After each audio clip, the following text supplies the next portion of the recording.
Good morning, Morning. everyone. Welcome to another episode of Breakfast with the Greens. You know what time it is. It's time to have breakfast with James and Cynthia. Hey, what y'all eating today? Type in the chat. What are y'all eating for breakfast today, okay? We already ate breakfast. We had waffles, right? Something simple, quick, and easy. But guess what the big difference was? I had 100% all natural organic maple syrup. James had Aunt Jemima. Okay, I'm just saying. It was log cabin. Oh, log cabin. Okay, I'm just saying. With no high fructose corn syrup Oh, to be exact. whatever. I stopped eating that type of syrup years ago, okay? But anyway, you guys, welcome, welcome, welcome. You know, all month we have been talking about our theme, the totally confident couple. Now, that is actually our theme for all of 2021. It's something that God gave me, just how couples can really be confident in who they are as a person, who they are as a couple, and who they are in their marriage.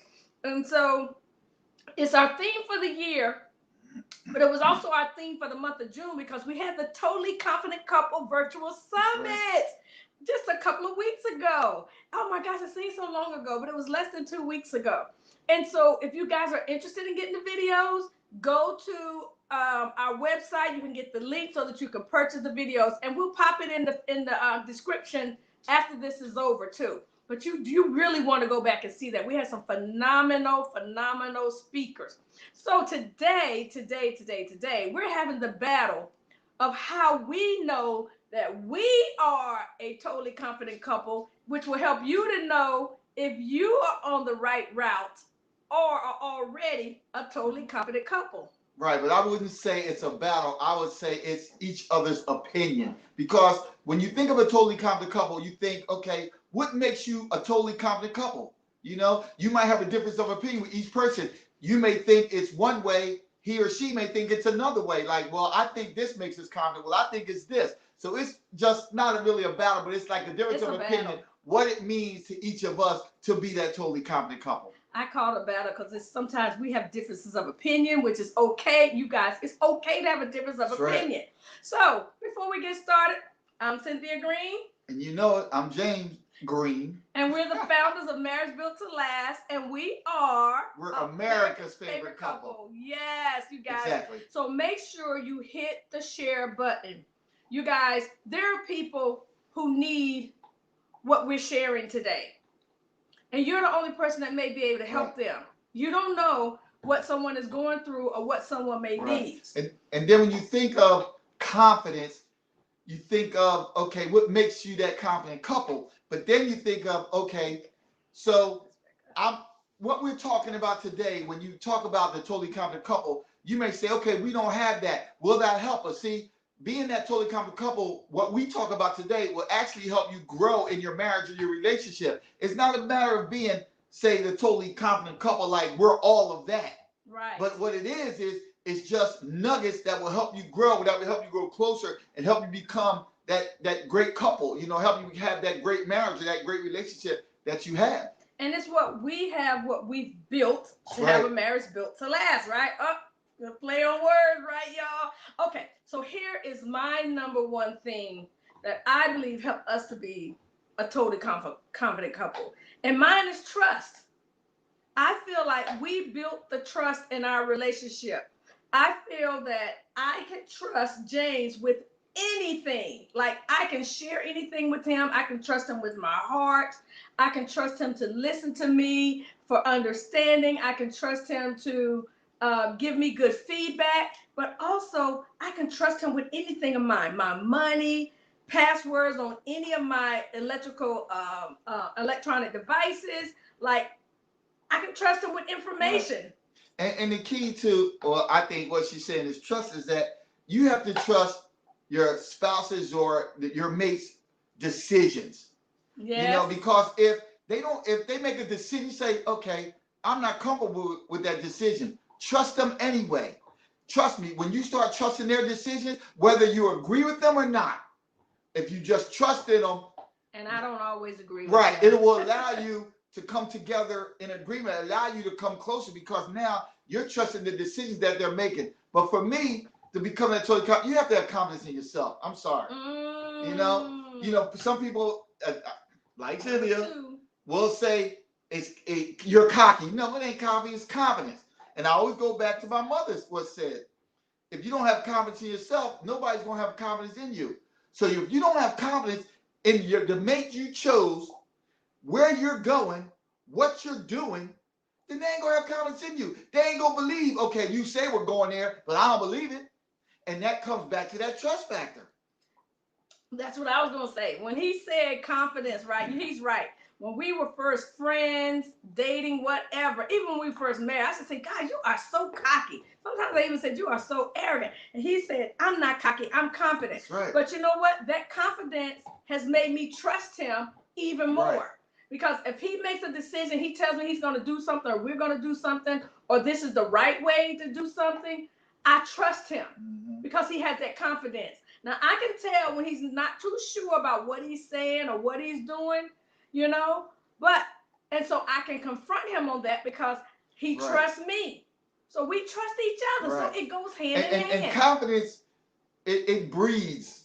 It kind of breeds trust. Like if I have confidence in Cynthia, that means I trust her. If she have confidence in me, that means she trusts me. But if you have confidence in yourself, your spouse is going to definitely have confidence in you. Like, look, I'm confident. He made that decision. It worked out. Man, I'm glad I trusted him. I'm glad I had confidence in him to be able to do that, to be able to accomplish what we need to accomplish as a couple. That is so true. So my number 2 is when you set goals. A confident couple sets goals, right? Do we set goals? Every single year in December and or January or both, we set goals. And because we teach goal setting classes, we're always refining and defining exactly what our goals are. We're already talking about our goals for 2022. We both got one that is in common that we both want to do. So we're going to put it on our vision board in January. I guess we'll wait till January. I don't know. But we've been talking about our goals already. A confident couples has goals individually. Like I've got my goals, he's got his goals, but they have goals together. So I want to know, are you setting goals in your relationship? Do you and your spouse have a goal setting session? Have you ever attended one of our goal setting sessions? Because we know we have people on here that have been to our sessions. Or do you guys even discuss your goals? If you don't have common goals, how do you know you're going in the right direction? Right. How do you expect to accomplish things? And y'all, you can't just talk about the goals. You gotta write them down. How are you going to grow together if you don't have goals, if you don't know where you're going? Then you're just going blindly. You have nothing to achieve, nothing you're trying to seek after. You know what I'm saying? It says, like you always say, seek after God. How about the two of you seeking after some of the goals you've written down? You have to have a vision on where you're going. But for me, I say confidence in yourself. Also, you have to have confidence in your spouse, confidence in your mate. You have to believe in them. And let me put it this way. You know the person you married. Don't try to change them into something you want them to be. Have confidence in them of who they are, and where they're going. Don't try to say, you know what? I want you to change this. I don't like the way you knew how they were when you married them. Y'all dated. But on the other hand, I do believe that God gives us our spouse to help us grow. Right. So if your spouse is saying the same thing to you over and over again, at some point you need to examine yourself and say, you know what? Maybe I do have a little bit of that in me, and I do need to change a little bit.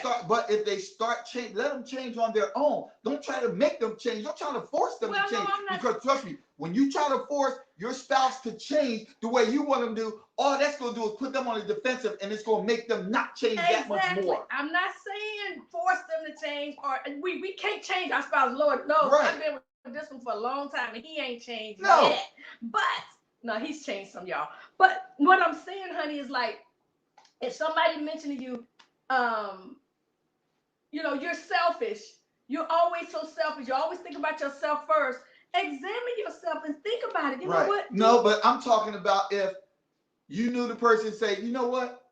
you're not making enough money. I want you to change career fields. You need to go into this career field to make more money because we need to do better. We need to make more money. Now you're forcing them into a career field maybe that they may not like or may not want to go into. And now you're trying to force them because that's what you want them. Okay, so that's tonality. I don't see nothing wrong with you. No.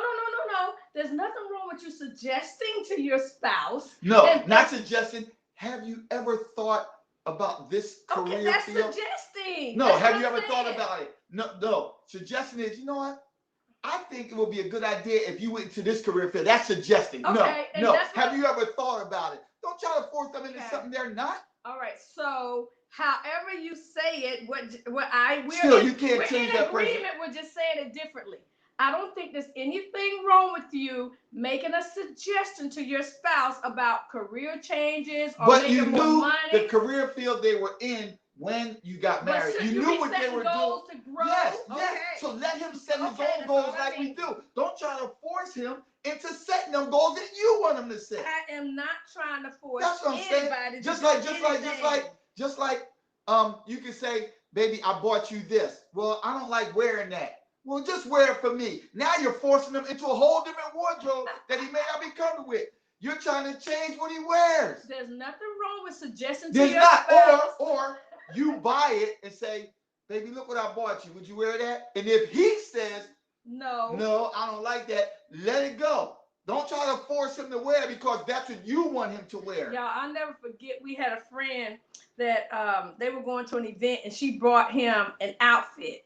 Now, mind you, he wasn't allowed to spend money unless he got permission, but she took the money and bought him an outfit. Because she controlled the finances, so he had to run it by her if he wanted to buy something. Don't make it say like... All right. No, she was in charge of finance. How do I say it? Okay, we're saying the same thing. Oh, my gosh. Is he on the defensive of what this morning? No, but you made it seem like it was her money. No, okay. She controlled the finance because she was better financially. Okay, not control. She was responsible for the finances. They made a decision. So they came into agreement. Whenever there was a purchase, you would run it by each other. Absolutely, we do that. Let's get it right now. So anyway, she bought him an outfit.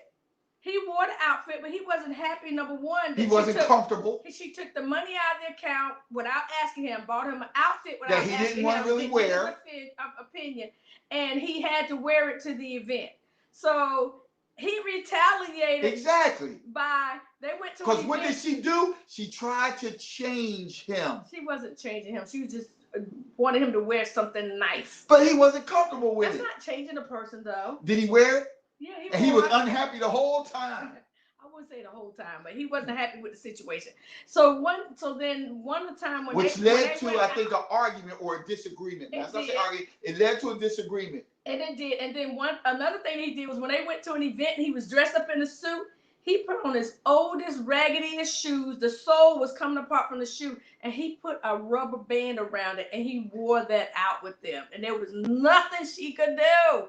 Okay, so that's not changing her. That's a person. That's like trying to force your ideas and opinions on them, and you shouldn't do that. That's right. So that was number 3, like setting goals.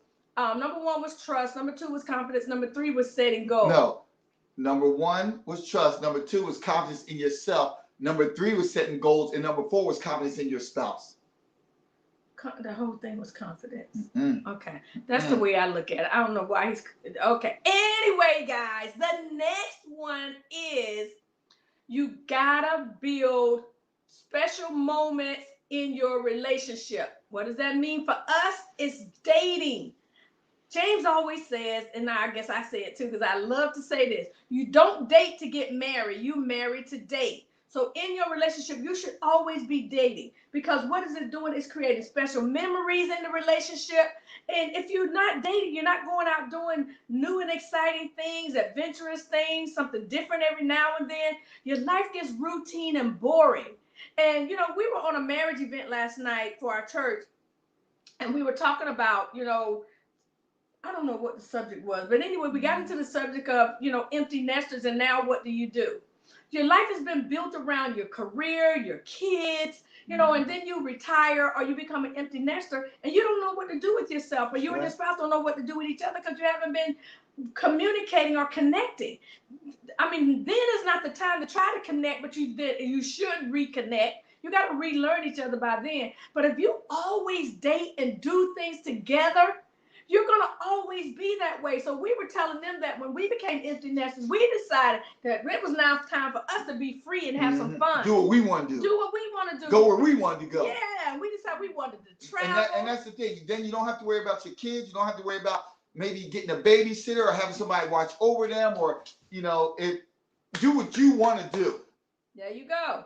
And so dating is so key in a relationship, y'all. It helps you to be confident in your spouse because you're going to know more about what they like, what they're interested in. Sometimes you go do what he wants to do. Sometimes you do what she wants to do. You know, all of that stuff is going to make a difference in your relationship. That's right. All right. So I'm going to go to the next one. The next one. You got one? Okay, go ahead. He got one. Wait a minute. She's going to say, do you have one? But what we were going back and forth. Now it's like, you said trust. I said the confidence in yourself. You said goals. I said confidence in your spouse. Then you said this one, which was dating. So now it's my turn. She, at the very beginning, y'all heard her say, we're going to battle back and forth. Now she's just going to keep going like I ain't even sitting on here. The topic. See what I'm saying? Difference of opinion, y'all. Difference of opinion. To become a confident couple, you must come into agreement. Oh, yeah. That's how you make sure everything is right. Because if you don't agree, it shouldn't happen. Because one person will feel offended. So when you come into agreement, it allows you to grow. It allows you to be on the same page. How do you become a confident couple if you don't agree? If you don't agree on trusting each other, if you don't agree on setting your goals, because then you don't know where you're going. If you don't agree on it, one person ain't going to go where you want them to go when you're setting those goals. Oh my gosh, and that's so true. So what's the scripture you always refer to? Psalms 133. Where there's unity, that's where God commands a blessing. Which means if you're united, if you come into agreement, you're going to be blessed. It's nothing you have to pray for. It's nothing you have to faith for. God says it in his word. If you come into agreement, you're automatically going to be blessed. That's where God commands the blessing. He commands a blessing on your life. He commands a blessing on your marriage. All you have to do is unite. All you have to do is come into agreement. That's all you have to do. And we always tell people, agreement does not mean that you think right. the same. And it doesn't mean that one person is right and the other person is wrong. Just because you agreed that what that person said that you're going to do. It's okay for them to think that way. Right. Okay, if that's how you feel, fine. So you're in agreement. You're not arguing back and forth like, no, you're wrong. No, you're wrong. No, you're wrong. Just like, look, I'll give you an example. If, say, a family member wanted to come stay with you, well, I'm having little problems. Can I come stay with y'all for a little while? And the wife said, yeah, maybe that's my sister. I'm okay with it. I'm agreeing. But the husband said, no, we'll probably never get her to leave. He's not in agreement with it. Then maybe it shouldn't happen because you're not in agreement with them coming to stay. Because if that person came to stay and say one of the spouses was not in agreement with it, he may not treat them right. You know, he may act a certain way when that person is around. But what if the wife is adamant that she wants that person to come stay? Well, y'all have to talk to her. I'm sorry. If y'all don't come into agreement, maybe it shouldn't happen. Because if you don't, then the one person who doesn't agree will feel some type of way, and it may be an uncomfortable situation the whole time. But if it don't allow them to come and stay, then that wife may have an attitude. That's true too. And that can cause problems. That's why. That's why. So how do you come into agreement? That's something you have to talk about, which leads to my next one. But I'll let her go since we're going back on communication. Okay, go ahead. You have to cook. Okay, you gonna let me go? Yeah, go ahead. Okay, to be a totally confident couple, you have to communicate about everything. That means you have to talk, right? Maybe you need to set some time, a certain time, a specific time for y'all to talk about certain issues, about certain situations, even maybe about your feelings. You know, because they say marriage breaks up because of what? Finances, sex, and lack of communication. But when you think of that communication piece, you have to talk about the sex. You have to talk about intimacy. You have to know what she wants. She has to tell you what she wants, when she wants it, what she likes, how she likes it. You know, you have to talk about finances. That's the communication piece. You have to talk about who's better with the finances, who's going to control the finances. And then it goes back to coming into that agreement. Are we going to have one account together, Are we going to have separate accounts? Or are we going to have separate accounts for our own spending and one joint account for all the bills that come out of? See, these are the type of things that makes you the confident couple. Coming into agreement and talking about it. And you know what? It makes me think about our book, Don't Get Married If, right? So in that book, all these things we're talking about, just about all of them are in there. We need a part 2 of this book because we've learned some new things since we wrote this book 7 years ago. But yeah, so when you're dating someone, you guys, all of these things we're talking about, you need to establish those things before, if you're planning to marry them, before you get married. The more things you can resolve, it will lessen the expectations, unrecognized or unrealistic expectations before you get married. So you have to talk about these things. And when James talks says communication is important, you just gotta talk to your spouse. A lot of times we are so superficial in our conversation. We're talking about the kids, we're talking about the dog, we're talking about the television, we're talking about our jobs, but we're not talking about our feelings. We're not talking about the things that we're thinking about. The things that are on our mind. Yes, and what's key to that is that sometimes if you don't talk about it and you let it build up and build up and build up, next thing you know, you'll explode and you'll have a full blown out argument because you didn't talk about them small things. Remember, it's like that snowball effect. It can start off small, but if you don't say anything, you let it build up, build up, build up, and build up. Next thing you know, it's real big and it's just an explosion. And who knows if you can actually come back from that explosion. You know, it may take some time, it may take some work, but if you talk about it beforehand, about the small things, it'll never get to that big explosion. That is so true. That is so true. So here's my final one. This is one of my favorites. You have to fill up their love tank. You have to fill up their love tank. And what does that sound? What does that look like? What does that mean? Most people have heard of the 5 love languages, right? So one thing that James always say that if you give her everything that she needs, you'll get everything that you need. Right. So like for me, James is getting ready to fill up my love tank. I love quality time. I love dates. I love getting out doing something new and different and interesting. So I told him about this town that I want to go to near us that we've never gone to, and they said it's on the water. You can take a cruise on the water and learn about the area. Like, I don't know if we're going to do a cruise, but I'm excited about going to explore this new town and all that it has to offer. They have live music outside. They have festivals. They have all this thing going on. And we've been living in this area for 6 months now, over 6 months. And I've been saying, I want to go check out this town. So today we're going to check it out. I'm so excited. But he's giving me my quality time. We'll get to walk. We'll get everything in today. We will communicate. We'll have a date. We'll explore new and adventurous things. He'll fill up my love tank with quality time. I'll get some PDAs. I'll hold his hands every now and then. You know, it just fulfills things. That's why dating is so important, and getting out and doing things with your spouse is key. It's key. And when you talk about filling up love tank, think about like your gas tank. You know, if you fill up your gas tank, you could go on and on, drive around, all of that. But when it's empty, what happens? You run out of gas, it may cut off. Exactly. So think about that love tank, filling up your wife's love tank. When it's on full, it allows you to say, go out and do maybe the things you want to do, say without her. And since it's full, she's okay with that. Because she says she'll just anticipate the time when you come back because her love tank is full. And all the time you're going, and even if you go like on a business trip, just say you're or a vacation with the guys or a men's retreat or something, and you're going for 4 or 5 days or maybe even a week, right?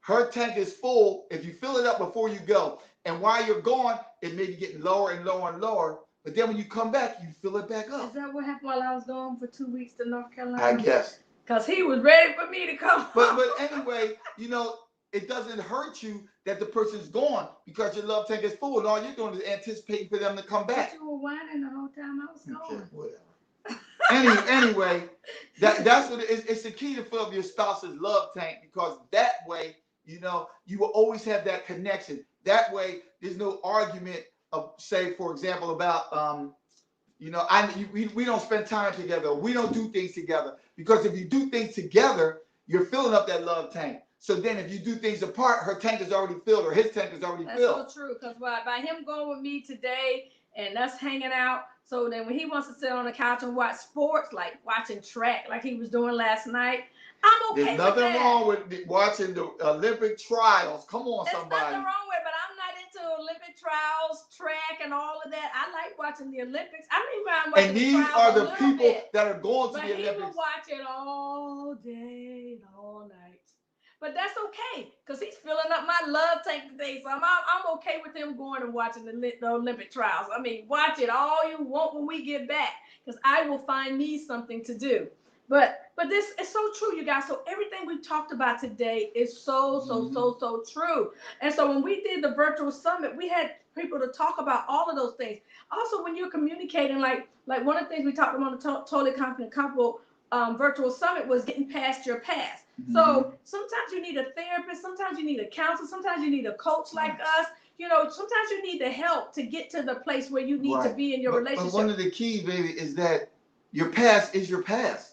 You can't be bringing your past into your present. You can't take your past into your future. Yeah, but people can't just dump it out the door. That's true, but I'm saying, but listen for a minute, but like you said, maybe get some help. But how can you move forward if you're always carrying around the past? You know, you could be damaging the new relationship you're in or relationship you're in because of the past, because you brought that with you. Right. So you guys, all of these things we've been talking about, we talked about it a little bit on the summit, but at Couples Fest, oh my gosh, we're going deep. Like we're going deep. We're going to give you some real tools to help you in your relationship. Even if you've got a great relationship, even if you've got a fun relationship, if you've got a good relationship, you're going to have still get the benefits of Couples Fest, because I mean, we're going to bring the fun. So Friday night we have what we call a festival with all kinds of games and team builder activities for couples. We have vendors, DJ, dancing. You guys have got to come to that part of the event. And then on Saturday morning, this show, Breakfast with the Greens, we're going to be live on location. Guess what? With the couple. You guys get to eat breakfast with us live.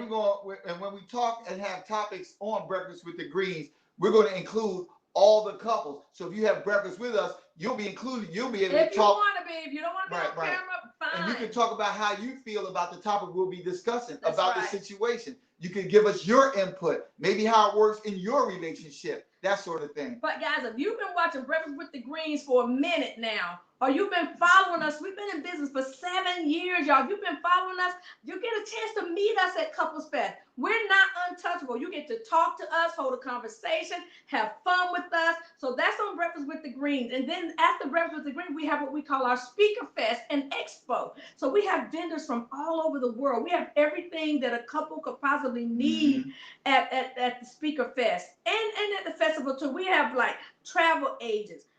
If you need housekeeping, if you need estate planning, financial planning, travel plans. I mean, cookware. You know that we have this person has the best cookware. I wouldn't trade my cookware for nothing in the world. But I'm telling you, and then the speaker topics, it's what we just talked about and more. We go deep and we have fun. We have speakers that have fun topics.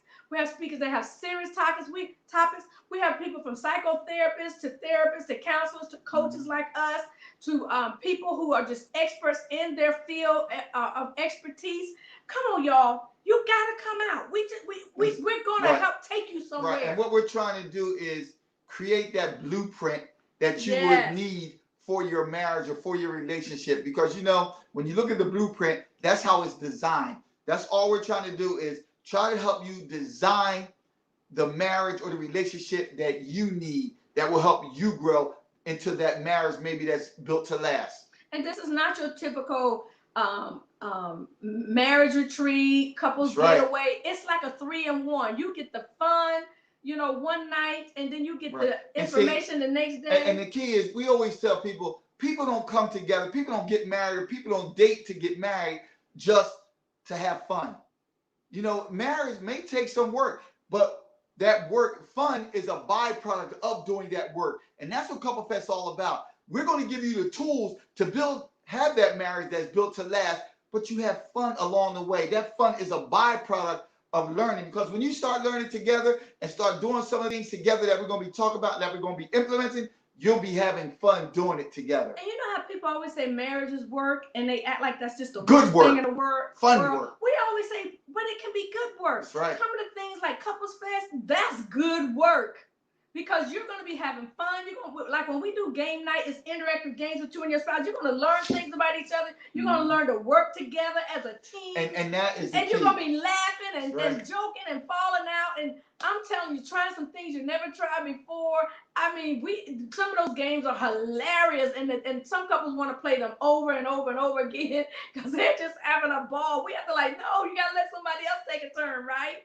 But y'all, I'm telling you, it's everything from A to Z at Couples Fest. So we want to see you there. But just go to couplesfestexpo.com to get your tickets. I'm telling you, it's going to sell out. It sells out every year. So go to couplesfestexpo.com. Somebody type that in the comments for me. Couples Fest, all one word, couplesfestexpo.com to get your tickets. And right now, you can do just a small deposit to reserve your space, right? So you can make payments. So you can do a small deposit to reserve your space. And also, you know what? You can pay for each session. You don't have to pay for the whole thing. You can pay to come either just Friday night, if that works for you, or you can come just Saturday morning to Breakfast with the Greenes, or you can come to just the Speakers Fest. But we want you to come to all of it because all of it has a different element and a different angle that is going to help you in your relationship. All right. So you guys remember, if you want to be a totally confident couple, what are the things we feel will help you to be there? Trust, confidence in yourself, and confidence in your spouse. What else? Setting goals. Okay. Filling your love tank. And coming into agreement. That was it? Mm-hmm. Okay. That was it. 6 things, you guys. We're going to talk about that and more at Couples Fest. We want to meet you guys. Y'all are on here all the time. You're making comments. We want to see you face to face. It's no big deal to come to Maryland. It's going to be in Maryland. We're going to have it face to face, and we will be online. But we have not put the online tickets online yet. But we will add that. So you guys, we love you. Thank you so much for joining us. If you're coming to Couples Fest, post it in the feed. We want to know. Say, yes, I'm coming. Raise your hand and say, yes, I'll be there. We're going to start giving away some prizes for those of you who register. So you want to register early because we're giving away prizes before the event ever happens. Because trust me, we give away great prizes at the event too. All right? All right. So you guys, thank you for joining us this morning. And remember, if you build it, it will last. God bless you guys. And we'll see you next time.